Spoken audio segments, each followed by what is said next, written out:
ओम नमः श्री यतिराजाय विवेकानंद सूरये सच्चित् सुख स्वरूपाय स्वामिने तापहारिणे जननीं शारदां देवीं रामकृष्णं जगद्गुरुं पादपद्मे तयो श्रित्वा प्रणमामि मुहुर्मुहुः।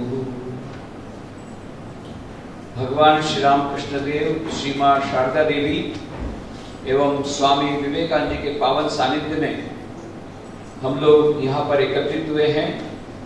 जैसा कि आप लोग जानते हैं, हम लोग बड़े भाग्यशाली हैं। अरुणिमा सिन्हा, जिनका नाम अब तो सुविख्यात हो गया सारे देश में विदेश में, यहाँ पर इनकी चौथी मुलाकात है। 23 जनवरी को पहली बार आई थी, पिछले साल माउंटेनियरिंग के कोर्स के कैंपेनिंग के लिए। उसके बाद 10 अगस्त को आई। 10 और 11 अगस्त को पिछले वर्ष एक इंटरनेशनल यूथ कॉन्फ्रेंस हुआ था और उसमें डॉक्टर APJ अब्दुल कलाम के हाथों से उनका सम्मान हुआ था। उस समय उन्होंने बहुत ही प्रेरणादायी प्रवचन दिया था। उसकी DVD भी आपको नीचे मिलेगी। उसके बाद 19 जनवरी को इसी वर्ष हम लोगों ने जो क्विज कंपटीशन की थी, स्टेट लेवल क्विज कंपटीशन, ये उसमें 88,000 स्टूडेंट्स ने पार्टिसिपेट किया था सारे गुजरात से। उसका प्राइज डिस्ट्रीब्यूशन फंक्शन था 19 जनवरी को वहां पर सीसी मेहता ऑडिटोरियम में। उस समय भी वो चीफ गेस्ट के रूप में आई थी श्री AM तिवारी एवं जो हमारे सेक्रेटरी हैं, प्रिंसिपल सेक्रेटरी एजुकेशन, और अरुणिमा सिन्हा, ये दोनों ने उस समय सभी लोगों को प्राइजेस दी थी। 2 मई को यहाँ पर आने वाली थी, इसी प्रकार का कार्यक्रम था। पॉजिटिव थिंकिंग पर वो बोलने वाली थी। हम लोगों ने आपको पास भी दे दिया था, इन्विटेशन कार्ड भी आपको प्रेषित किया था, परंतु स्वास्थ्य ठीक नहीं होने की वजह से वो कैंसिल किया था। इसलिए हम लोग चाहते थे कि जल्द से जल्द उनको बुलाया जाए ताकि वह जो आप लोग एक्सपेक्ट कर रहे थे, आशा उसकी कर रहे थे, वो पूरी हो जाए। और उनका शेड्यूल बहुत ही टाइट रहता है, बहुत जगह उनको जाना पड़ता है, कई एक्टिविटी एक साथ वो कर रही हैं, फिर भी उन्होंने समय निकाला और आज हमारे बीच हैं। तो आप सबकी ओर से, रामकृष्ण मिशन विवेकानंद मेमोरियल बड़ौदा की ओर से अरुणिमा सिन्हा का मैं हार्दिक स्वागत करता हूं। हम लोग बड़े सौभाग्यशाली हैं, हमारे बीच इस कार्यक्रम की अध्यक्षता करने के लिए राजमाता शुभांगिनी देवी गायकवाड़ राजे हमारे साथ हैं। आप तो अच्छी तरह जानते हैं, हमारा ये बड़ौदा का स्टेट का जो राज्य, वो तो बहुत ही फेमस सभी चीज के लिए। बड़ौदा को यह संस्कार नगरी कहा जाता है, उसका सारा श्रेय सयाजीराव गायकवाड़ III को जाता है। और हमारे लिए एक विशेष इसलिए यह आनंद का विषय कि स्वामी विवेकानंद जब यहाँ पर 1892 में आए थे, इसी दिलाराम बंगलो में रहे थे। उस समय सयाजीराव गायकवाड़ यहाँ पर उपस्थित नहीं थे, बाहर गए थे। फिर भी कहीं न कहीं उनकी मुलाकात हुई महाबलेश्वर में संभवतः या लोनावाला में, परंतु महाबलेश्वर दोनों स्वामी जी भी गए थे यहाँ से महाबलेश्वर बंबई होते हुए, और सयाजीराव गायकवाड़ हर साल महाबलेश्वर जाते थे। ऐसा लगता है कि मोस्ट प्रोबेबली संभवतः सयाजीराव गायकवाड़ के साथ मुलाकात स्वामी विवेकानंद की हुई होगी महाबलेश्वर में, क्योंकि 1892 में दिसंबर महीने में कन्याकुमारी जाने के पहले स्वामी विवेकानंद त्रिवेंद्रम गए। त्रिवेंद्रम के प्रिंस मार्तंड वर्मा, उनके साथ उनकी बातचीत हुई और सब प्रिंस मार्तंड वर्मा ने कहा कि आप तो सारे देश का आपने भ्रमण किया, कितने राजा महाराजाओं से मिले, कितने राजा महाराजा आपके शिष्य हो गए, कितने राजा महाराजा का आपका इंटरेक्शन हुआ, तो ये सब में आपको आपका इंप्रेशन क्या है राजा महाराजों के बारे में? तो स्वामी विवेकानंद ने कहा, of all the prince Marthanda Varma को कहा त्रिवेंद्रम में, of all the princes I have met, the one who impressed me most with his patriotism, with his farsightedness and with his dynamism was Maharaja Sayajirao Gaikwad of Baroda.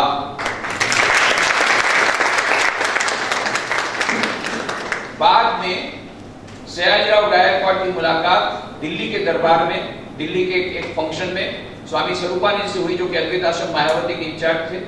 उनसे उनको स्वामी विवेकानंद के बारे में, रामकृष्ण के बारे में, वेदांत के बारे में और भी जानने को मिला। और तब उन्होंने आग्रह किया स्वरूपानंद जी को कि आप स्वामी विवेकानंद को यहाँ लाएं बड़ौदा, उनका लेक्चर हम रखना चाहते हैं। परंतु स्वामी विवेकानंद का स्वास्थ्य ठीक नहीं होने की वजह से उनका जो आना था वो कैंसिल हो गया। पर उनके बदले आई उनकी शिष्या Miss Morgan Noble, sister Nivedita. 4 जुलाई 1902 को स्वामी विवेकानंद ने महासमाधि ली। उसी वर्ष 10, 11 और 12 अक्टूबर 3 दिन सिस्टर निवेदिता यहाँ पर आई और गायकवाड़ जी ने, सयाजीराव गायकवाड़ ने, श्री अरविंद उस समय यहाँ के प्रिंसिपल थे आर्ट्स कॉलेज के, उनको भेजा रेलवे स्टेशन सिस्टर निवेदिता को रिसीव करने के लिए। और फिर उनके बीच में बहुत इंटरेक्शन हुआ। पहले तो निवेदिता उतनी प्रसन्न नहीं थी, पर तीसरे दिन के डिनर में मानो उनको वह पूरा सहकार मिल गया। बहुत खुश थी कि स्वामी विवेकानंद ने जो यह मूवमेंट की है उसमें, एवं उस समय जो देशभक्ति की एक मूवमेंट चल रही थी उसमें सयाजीराव गायकवाड़ ने पूरा सहयोग देने का मानो उनको यह वचन दिया। तो जो भी होगा ये सभी बातें आपको, अभी पुस्तक हमारी प्रकाशित हुई है 23 साल की रिसर्च के बाद, गुजरात में स्वामी विवेकानंद, उसमें आपको सब डिटेल्स मिलेगा। ये पुस्तक रिलीज हुई हमारे तत्कालीन मुख्यमंत्री, अभी तो प्रधानमंत्री बन गए, 11 जनवरी 2014 को महात्मा मंदिर में गांधीनगर में गुजरात सरकार का 150वां जन्म जयंती का समापन समारोह था 2 साल का। बहुत बड़ा युवा सम्मेलन था, देश विदेश से 5,000 युवा आए थे। उसी समय ये पुस्तक का उन्होंने पुस्तक रिलीज की, गुजरात में स्वामी विवेकानंद। बाद में अब उस पुस्तक का इंग्लिश भी प्रकाशित हो गया है अद्वैत आश्रम से, विवेकानंद गुजरात। और उसी फंक्शन में अरुणिमा सिन्हा का भी सम्मान तत्कालीन मुख्यमंत्री नरेंद्र मोदी जी ने किया। केवल सम्मान के इतना ही नहीं, सम्मान के बाद जब फंक्शन पूरा हुआ तो नरेंद्र मोदी जी के पास आए, बोले अच्छा अरुणिमा, अभी तुम्हारा नेक्स्ट प्रोग्राम क्या है, फ्यूचर प्लान क्या है? तो अरुणिमा ने बताया मेरा ड्रीम प्रोजेक्ट है, मेरे जैसी कई अरुणिमा है जिनको अपॉर्चुनिटी नहीं मिलती है ओलंपिक में जाने के लिए, मैं उनको तैयार करना चाहती हूँ। International sports academy for differently abled persons के लिए मैं करना चाहती हूँ, खोलना चाहती हूँ। लखनऊ के पास 30 किलोमीटर दूर जमीन भी खरीदी है, उसके बारे में उन्होंने बताया। और अरुणिमा ने कहा कि हम आपका सहयोग चाहते हैं। उस समय नरेंद्र मोदी जी का अवश्य देंगे, तो अभी तो अवश्य दे सकते हैं क्योंकि अभी तो टॉप में पहुंच गए और भारत सरकार के पास अभी तो बात नहीं, एकेडमी बन गई तुम्हारी। तो इतना उसके, इतनी एनर्जी उसके पास कि वो 7 शिखर हैं पूरे वर्ल्ड के, वो भी उसको कम पड़ रहे हैं क्योंकि 3 तो हो गए, अभी 4 बाकी, उसको अब क्या करोगे? तो फिर बाद में एकेडमी भी करना है। और उससे भी उसको भूख, उसका भूख इतनी बड़ी है उसको कि अभी वो जा रही है हमारे यहाँ कोयम्बटूर सेंटर में, वो ट्रेनिंग ले रही है। कोयम्बटूर सेंटर में विवेकानंद यूनिवर्सिटी का चैप्टर है डिसेबिलिटी मैनेजमेंट, वहां ट्रेनिंग ले रही है एज ए ब्लेड रनर। 2016 में जो पैरा ओलंपिक होगा उसमें as a blade runner, first blade runner from India, वो पार्टिसिपेट करने वाली 2016 में ब्राजील में। तो इसकी भूख संतोष बोलने वाले नहीं है, वो आगे और चाहिए और चाहिए और चाहिए। उसके लिए और 7 शिखर मेरे को लाना पड़ेगा विश्व में और शेयर कर। इतनी जल्दी सब कर रहे हैं लोग, 1 साल में 1 शिखर करते हैं, इन्होंने 1 साल के भीतर 3 समिट पार कर लिया। और शुरू किया माउंट एवरेस्ट से, लोग लास्ट में जाते सब माउंट एवरेस्ट, तो पहले माउंट एवरेस्ट करने में मतलब बाद में क्या रखोगे, सबसे पहले माउंट एवरेस्ट कर दिया, पहले ही 6, पहले पहाड़ में 6। तो हमारे लिए बड़ी सौभाग्य की बात। और अभी तो आपने वो गीता में श्लोक तो है, महात्मा श्लोक, हम लोग हर रविवार को यहाँ प्रवचन होता है 9:30 से 10:30, उसमें प्रवचन के पहले हम लोग गीता महात्मा का पाठ करते हैं। उसमें एक श्लोक आता है, मूकम करोति वाचालं पंगुम लंघयते गिरिम यत् कृपा तमहं वन्दे परमानंद माधवम्। ईश्वर की कृपा से एक गूंगा भी बोलने लग जाता है और लंगड़ा भी पहाड़ पे चढ़ जाता है। और ये एक पैर के साथ सीधी माउंट एवरेस्ट चली गई, माउंट एवरेस्ट भी पार कर लिया ईश्वर की कृपा से। कहां चली गई? इतना ही नहीं, वो गूंगी तो नहीं थी पर मोटिवेशनल टॉक कभी नहीं देती थी, अभी सारे देश में जा रही है, मोटिवेशनल टॉक दे रही है। IIM पास नहीं किया पर IIM जाकर के शिक्षा दे रही सबको। IIM बात कही IIM कलकत्ता गई, IIT कानपुर गई, अभी कोई संस्था बाकी नहीं रखी, बड़ी बड़ी कंपनियों में जाती है, बड़ी कंपनियां उसके लिए स्पॉन्सर भी करती है ताकि उसके एकेडमी के लिए कुछ मिल सके, उसके लिए भी जाती है। तो अभी वो बड़ी मोटिवेशनल स्पीकर हो गई है, इसलिए अभी उसका मिलना बहुत मुश्किल है। मुश्किल से इस बार मिली है। मैंने कहा कि इस बार तुमको जो बोलना हो बोल दो, क्योंकि बाद में तुम्हारा मिलना मुश्किल हो जाएगा। इसलिए आज पूरा का पूरा हम उससे पास से सुनेंगे पूरी स्टोरी। मैं कुछ नहीं बोलने वाला हूँ, वो पूरी स्टोरी वही सुनाएगी, from railway track to not Mount Everest, उसके बाद किलिमंजारो भी हो गया, उसके बाद माउंट एवरेस्ट हो गया। तो from railway track to Mount Everest वहां तक की पूरी कहानी वो आपको सुनाएगी, उसके पूरे experiences. Today we are going to talk about positive thinking. ये जो कार्यक्रम किया गया है, आप जानते हैं स्वामी विवेकानंद की 150वीं जन्म जयंती चल रही है। एक्चुअली तो वो खत्म हो गई। हम लोग चाहते थे 1863 में स्वामी विवेकानंद का 12 जनवरी को जन्म हुआ, तो 12 जनवरी 2013 से लेकर 12 जनवरी 2014 तक एक साल हम मनाएंगे। पर जो सेंट्रल कमेटी का निर्माण हुआ, जिसमें तत्कालीन प्रधानमंत्री थे और 9 मुख्यमंत्री थे उस समय के और कुछ डिग्निटरीज थे, उन्होंने ऐसा निर्णय किया कि स्वामी विवेकानंद का संदेश इतना महत्व का है कि भले असली जो सेलिब्रेशन भले 2013 से 14 किया जाए, परंतु कुछ जो प्रोग्राम्स हैं वो तो तुरंत के तुरंत 2010 से शुरू कर दिया जाए, खास करके सर्विस प्रोजेक्ट और वैल्यू एजुकेशन प्रोजेक्ट्स। तो 2010 से शुरू हुआ, 2014 जनवरी में हम खत्म करना चाहते थे, 30 जनवरी को समापन भी हो गया बलदेव मठ में, हमारे हेडक्वार्टर्स में। पर भारत सरकार ने, आपको जानते हैं सरकार का जो प्रॉब्लम है कि सरकार में उन्होंने गवर्नमेंट ऑफ इंडिया ने रामकृष्ण मिशन को 100 करोड़ रुपए दिए थे डिफरेंट प्रोजेक्ट्स के लिए 150वीं जन्म जयंती। अभी लास्ट इंस्टॉलमेंट आना बाकी है, तो अब लास्ट इंस्टॉलमेंट बाकी है, तो ये प्रोग्राम जब आएगा तब हम लोग प्रोग्राम करेंगे, तब उसका रिपोर्ट देंगे, तब तो समाप्त होगा। तो ऐसा लग रहा है कि 12 जनवरी 2015 तक खत्म हो जाएगा, तो 5 वर्षीय योजना हो गई। आज तक विश्व के इतिहास में कोई भी महापुरुष की 150वीं जन्म जयंती 5 साल तक नहीं मनाई गई, पर ये इस बार स्वामी विवेकानंद के 150 जयंती मनाई गई और हम आशा करते हैं कि 12 जनवरी तक हम लोग पूरा समापन कर देंगे। तो ये जो विभिन्न प्रोजेक्ट्स हम लोगों ने लिए थे, जिसमें गदाधर प्रकल्प, प्रतिदिन हम बच्चों को दूध देते हैं, नाश्ता देते हैं, वैल्यू एजुकेशन देते हैं, और भी विवेकानंद स्वास्थ्य सेवा प्रकल्प, ऐसे कई प्रोजेक्ट्स हैं गरीबों के लिए, value education project, graded value education project. उसी के अंतर्गत एक प्रोजेक्ट है कि आजकल के युवा लोग छोटी छोटी बात में आत्महत्या कर देते हैं, डिप्रेशन में आ जाते हैं, फ्रस्ट्रेशन में आ जाते हैं। इसलिए हम लोगों ने सेंटर शुरू किया है, 10 सेंटर पूरे इंडिया में on a pilot basis, on experimental basis. Centre है Vivekananda centre of positive thinking and counselling. उस 10 में से बड़ौदा का भी नंबर आ गया है, तो बड़ौदा में भी हम ये सेंटर चला रहे हैं, Vivekananda centre of positive thinking and Counselling. और उसके अंतर्गत हम सब सेंटर कई कॉलेजेस में खोल रहे हैं, एमएस यूनिवर्सिटी में MSW में खुल गया, कॉमर्स फैकल्टी में भी खुलेगा, और भी कई कॉलेजेस में खुल रहा है, not only in Baroda, Ahmedabad और भी महसाणा, कई जगह पर ये सेंटर खुल गए, सूरत में। तो ये सब सेंटर खुले हैं, और मेन सेंटर यहाँ बड़ौदा, उसके माध्यम से हम ये Vivekananda centre of positive thinking and Counselling करते हैं। उसी के अंतर्गत हमने सोचा कि पॉजिटिव थिंकिंग की बातें यदि हम करेंगे तो स्वामी विवेकानंद की जो किताबें बहुत महत्वपूर्ण है, क्योंकि रविन्द्रनाथ टैगोर ने रोमा रोला को कहा था, if you want to know India study Vivekananda, in him everything is positive, nothing negative.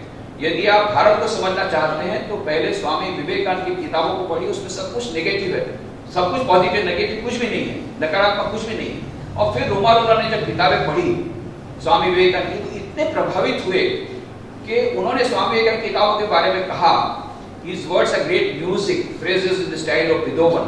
I cannot touch these things as scattered as they are through the pages at a 30th distance without receiving a thrill through my body like an electric shock.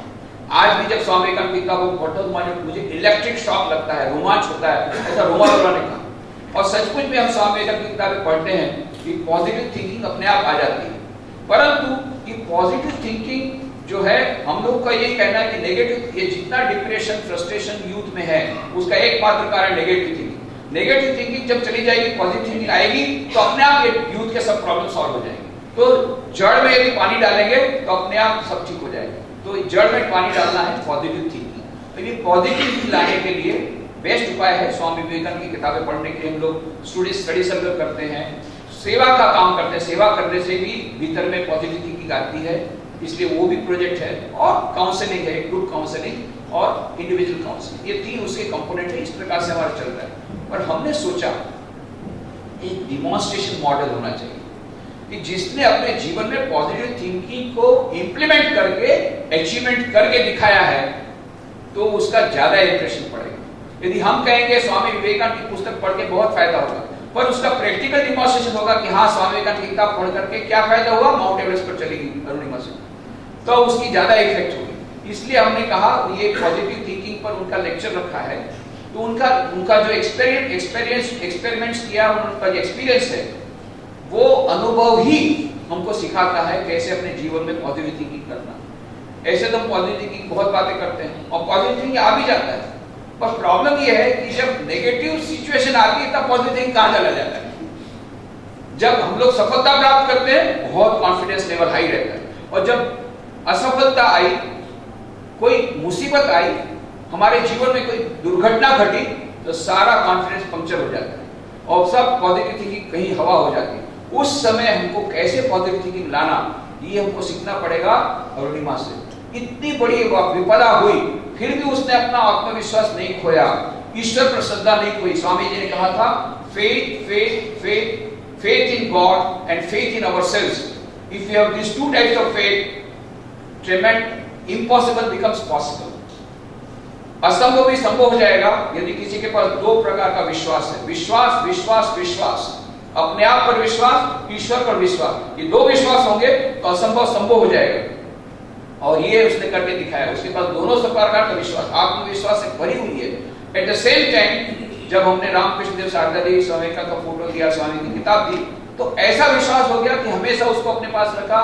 जब शेरपा ने कहा इसको निकालो, नहीं ये मेरा energy capsule, और अंत में वहां पर माउंट एवरेस्ट पर तीनों का फोटो रख करके पूजा करके वापस आई, वहां पर रख करके आई वो रामकृष्ण देव शारदा देवी स्वामी का फोटो। अब फिर उसने प्रण लिया कि ये तीनों ने मुझे माउंट एवरेस्ट चढ़ाया, अब मैं उन तीनों को बाकी के 6 शिखर पर पहुंचाऊंगी, 6 समिट पर पहुंचाएंगे। तो जाकर के किलिमंजारो भी पहुंचाया और माउंट एवरेस्ट भी पहुंचाया, अभी 4 मात्र बाकी है। तो ये जो उसके भीतर का विश्वास, अद्भुत विश्वास, एक्स्ट्राऑर्डिनरी विश्वास, ये उसके असाधारण सफलता का ये मानो कारण है। हम देखते हैं असाधारण सफलता, उसके भीतर का कारण क्या है? कारण है असाधारण विश्वास, आत्मविश्वास या ईश्वर पर विश्वास। तो ये अपनी पूरी घटना जब पढ़ेगी तब आपको पता लगेगा what is exactly positive thinking. यदि हमको कोई क्रिटिसाइज भी करता है, हमारी कोई आलोचना करता है, उस आलोचना को हम कैसे पॉजिटिव लेकर के उसको हमारे अचीवमेंट का एक बहुत बड़ा मीडियम बना दे। एक कोई दुर्घटना होती है उसको भी हम हमारे जीवन को और आगे जाने का एक माध्यम बनाते हैं। बोलते हैं ना पॉजिटिव थिंकिंग क्या है, ग्लास आधा खाली है आधा भरा हुआ है। पीएमए वाला बोलेगा पॉजिटिव मेंटल एटीट्यूड, ग्लास आधा भरा हुआ है, और नेगेटिव वाला बोलेगा ग्लास आधा खाली है। जब हम उनको समझाते हैं, अरे भाई तुम पॉजिटिव को देखो, जो आधा ग्लास भरा उसको देखो, ये है पॉजिटिव मेंटल एटीट्यूड, तो नेगेटिव वाले अपना नेगेटिव छोड़ेंगे नहीं। अरे बोले आपका आधा आधा नहीं, मेरा तो पूरा ही खाली है। तो मैं बोला पूरा खाली है तो ग्लास तो है ना, तो इतना पॉजिटिव थिंकिंग करो कि कम से कम ग्लास तो है। अरे बोले ग्लास भी नहीं है, तो मैंने सोचा तब तो बच गए, ग्लास टूटेगा नहीं, कभी पहले चला गया। तो पॉजिटिव थिंकिंग हमेशा रह सकता है, केवल आधे ग्लास से नहीं हो सकता। मेरा एक पैर टूट गया बस अब मैं अपाहिज होकर के रहूंगी, पर नहीं, दूसरा पैर बाकी है, उस पैर से मैं माउंट एवरेस्ट जाऊंगी। ये है पॉजिटिव थिंकिंग, ये उसने करके दिखाया। तो आज की सोचा उनको कितने सारे अवार्ड मिले हैं, अवार्ड का बहुत बड़ा लिस्ट है, बोलने में कि बहुत टाइम चला जाएगा। बहुत सारे अच्छे अच्छे अवार्ड मिले हैं उनको और अभी मिलेंगे, ये तो बिगिनिंग है। तो हम लोग की बहुत शुभकामनाएं उसके साथ हैं। तो ज़्यादा समय न लेते हुए मैं हमारे यहाँ आदरणीय राजमाता शुभांगिनी देवी गायकवाड़ का उनका स्वागत करता हूँ इस अवसर पर, और अरुणिमा सिन्हा का भी स्वागत करता हूँ। दोनों का स्वागत हम पुष्पगुच्छ से करेंगे। उसके बाद में अरुणिमा सिन्हा बोलेगी अपना एक्सपीरियंस, और अंत में अध्यक्ष भाषण के लिए हम उनको अनुरोध करेंगे शुभांगिनी देवी।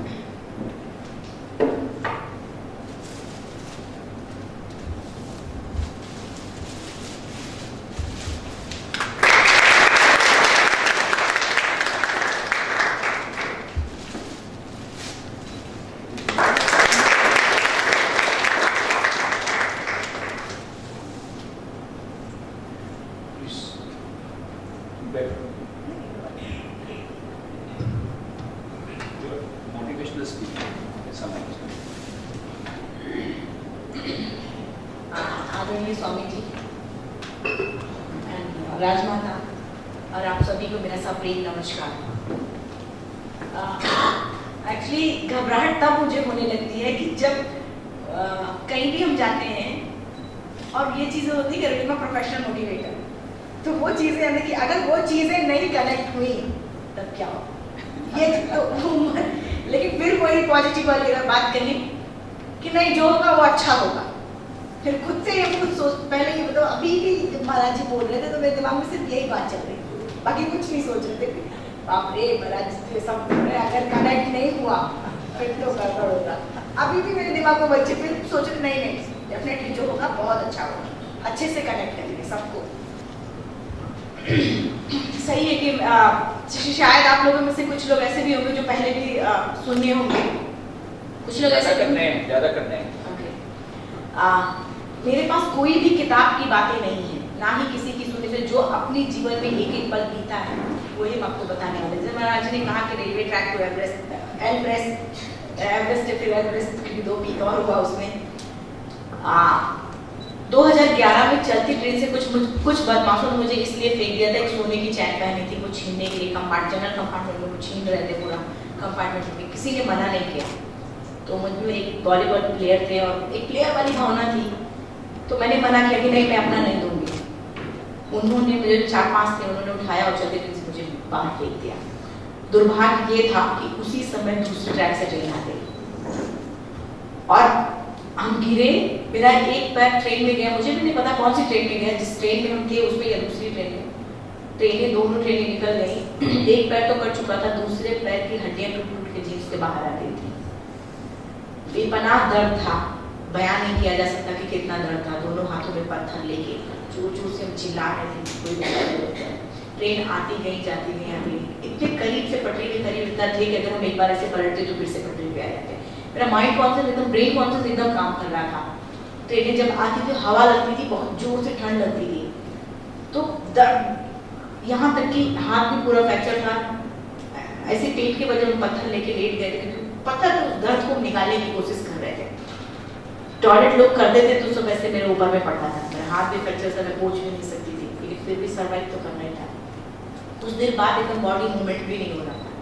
फ्री का इन्विटेशन भी कुछ लोगों को मिल गया था कि वो ट्रैक पे आप लोगों ने देखा वो चूहे मेरे पैर पे आके ऐसे ऐसे ऐसे कर रहे हैं, मेरे आंखों से आंसू निकल रहा था, हम कुछ नहीं बोल पा रहे थे, कुछ ना कर भी नहीं कुछ पा रहे थे। जब पहले ट्रेन आती थी तो ये मन से आता कि भगवान ट्रेन ना हो जाए, क्योंकि डर लगता था तब। लेकिन जब वो चूहे आने लगे तो फिर दिमाग में आने लगे ट्रेन आए, क्योंकि उससे वाइब्रेट पूरा होता था तो चूहे चले जाते थे। इसी तरीके से पूरी रात चलता रहा, कभी ट्रेन आए, कभी इस पे कभी इस पे कभी इस पे, ऐसे करके ट्रेन आती गई जाती गई। सुबह गाँव वालों ने मुझे देखा, उन्होंने अपना उठाया, उठा के नीचे बरेली डिस्ट्रिक्ट हॉस्पिटल है वहाँ पे ले जाके मुझे रख दिया। वहाँ के फार्मासिस्ट, डॉक्टर, CMS सारे लोग थे, मुझे से लिटा दिया गया और फार्मासिस्ट सारे लोग आपस में बातें करें। अभी हमारे पास तो एनेस्थीसिया नहीं है, ब्लड नहीं है, ऑक्सीजन, इसका इलाज शुरू कैसे करें हम। उस दौरान में पहली बार बोला था हमने कि जब मेरा पूरा पैर कटा तब बर्दाश्त किया, अभी तो मेरे अच्छे लिए मेरे पैर काटेगा, बिना एनेस्थीसिया मेरा पैर काटे हम बर्दाश्त करेंगे। सिर्फ इतनी बात को सुन के वहाँ पे फार्मासिस्ट थे, मिस्टर BC यादव करके थे, उन्होंने अपना, कभी आप लोगों ने नहीं सुना कि फार्मासिस्ट एक डॉक्टर अपना ब्लड दे के किसी पेशेंट को बचाए। उन्होंने अपना 1-1 यूनिट ब्लड दिया और फिर मेरा पैर लगा हुआ था, कुछ स्किन वगैरह जो भी लगी थी उसको अलग किया गया पूरा। पता चल रहा था मुझे, जब वो काटा जा रहा था मुझे समझ में आ रहा था। बरेली में करीब 2 दिन थे, 2 दिन के बाद फिर मुझे KGMC king George medical college Lucknow में एडमिट कर, लखनऊ से फिर एम्स ट्रॉमा सेंटर आज वहाँ पर जिसमें स्पोर्ट मिनिस्टर थे वो मुझे लाके, जब बात मीडिया में आई कि मेरा प्लेयर है तो ट्रीटमेंट अच्छा मिलना शुरू हुआ। मैं आई यहाँ एम्स में भी सब कुछ ठीक ठाक चल रहा था, एक्सीडेंट हुआ था, इलाज होना शुरू हो गया था इस तरीके से। लेकिन करीब 25 दिन बाद जब हम भी जब ठीक हो गए, न्यूज़पेपर वगैरह पढ़ने लायक लगे और वहाँ के डॉक्टरों ने निदेशक ने बुलेटिन जारी किया कि हाँ अभी मैं ठीक है, उसका लेकिन पैर तो ऑपरेट किया जा चुका है, दूसरे पैर में रॉड लगा जा चुका है, अभी वो ठीक है। तो हमने देखा कि न्यूज़पेपर में उसमें आ रहा कि वो गोल गोल बन के आ रहा कि अरुणिमा के पास टिकट नहीं था, टीटी आई तो कूद गई। और उस दिन रामनवमी का टीटी से जब बयान लिया गया तो टीटी ने कहा कि उस दिन रामनवमी थी, मैं गया ही नहीं कंपार्टमेंट में। उसका भी जब खंडन के टिकट वगैरह दिखा, सीसीटीवी कैमरा लगाने का हमको भी बहुत बड़ा फायदा हुआ था, क्योंकि टिकट लेके देते वक्त का सब प्रूफ हुआ था। उसके बाद वो प्रूफ किया, ये बोला गया कि अरुणिमा गेट पे बैठी थी, फिर बोला कि उसका भी खंडन हुआ, फिर लास्ट में बोला कि अरुणिमा सुसाइड करने गई थी। जिस लड़की का शरीर का अंग कर चुका हो, जिस घर की लड़की का, जवान लड़की का पैर कर चुका हो, उस घर की क्या स्थिति होगी और उस लड़की की क्या स्थिति होगी, सिर्फ अंदाजा लगाया जा सकता है। हॉस्पिटल के बेड पे थे हम, पूरी तरीके से टूट चुके थे, पता नहीं था, यहाँ तक कि मेरे स्पाइन में भी 3 फ्रैक्चर था, पता नहीं था कि मैं पूरे जीवन व्हील चेयर पे रहूंगी या बेड से उठूंगी कि नहीं उठूंगी या बैसाखी पे रहूंगी, कुछ पता नहीं था। उसके बाद ये सब चीजें मुझे अंदर तक झकझोर के रख दिया था, अंदर तक हिला के रख दिया था मुझे कि क्या है अब क्या करूं, कुछ समझ में नहीं आ रहा था। मेरे सामने 2 चीजें थी, या तो हम गिव अप करके अपने घर में दाल रोटी की कमी नहीं होती, घर में बैठ के दाल रोटी खाते, बैसाखी लेते या व्हील चेयर लेते चलते रहते, ये चीज था। या तो दूसरा किसी भी कीमत पर लड़को अपने आप को प्रूव कर दो। मैंने हॉस्पिटल के बेड पे डिसाइड कर लिया कि ठीक है, आज आपका दिन है, जितना चाहो बोल लो, मेरा दिन तो आने वाला है, मैं प्रूव कर दूंगी। और उसके बाद हॉस्पिटल के बेड में कहते हैं जहाँ चाह होती वहां राह तो मिल ही जाता है, अपने आप रास्ता बनता चला जाता है। उसी समय माउंट एवरेस्ट का एक आर्टिकल आया था न्यूज़पेपर में। मैंने एक्सीडेंट के पहले कभी माउंटेनिंग कभी नहीं किया था, बाद में लिया एक्सीडेंट के बाद। हाँ, वॉलीबॉल का वॉलीबॉल मैंने 7 टाइम नेशनल किया उसमें। उसके बाद जब हॉस्पिटल आर्टिकल पढ़ा, भाई जी थे हमारे, तो भाई जी के बगल में बैठे, क्या मैं माउंटेनिंग नहीं कर सकती, मतलब मेरा सिर्फ बोलना था, वो मुझे मोटिवेट करना चाहिए, हाँ कर सकती हो, तुम्हारा जो जिद जुनून जज्बा है यहाँ पे अगर लगाओगी तो तुम माउंटेनिंग कर सकते हो, एवरेस्ट समिट कर सकती हो। वहीं से हमारा एवरेस्ट का शुरू होता है। अभी 4 महीने करीब एम्स में थे हम लोग, प्लान कर रहे, हॉस्पिटल में बेड में फटाफट, मतलब इतना एनर्जी, वो सब अंदर से पॉजिटिव आ रहा था कि अपने आप हम फटाफट ठीक हो रहे थे। बल्कि डॉक्टरों का ये बात कहना कि इतना जल्दी कोई नहीं ठीक होता है, इससे लोगों को, लोग क्या सदमे में चले जाते हैं। हाँ, मुझे इसके लिए बोला गया था सब भले कि मानसिक बीमार हो गई, कुछ ऐसा बोला गया था कि जब हमने माउंटेनिंग करने का प्लान किया और ये बोला कि मुझे माउंट एवरेस्ट जाना ही जाना है। हॉस्पिटल के बेड, जाहिर सी बात है, लोग पागल तो बोलेंगे। जिस लड़की का पैर ना हो, दूसरे पैर में रॉड हो, वो भी हड्डियां, अभी जस्ट रॉड डाली गई है, बेड से उठ नहीं पा रहे, मोशन भी वो एक पॉट में कर रही है, तो अगर वो एवरेस्ट जाने की बात करते लोग तो पागल बोलेंगे।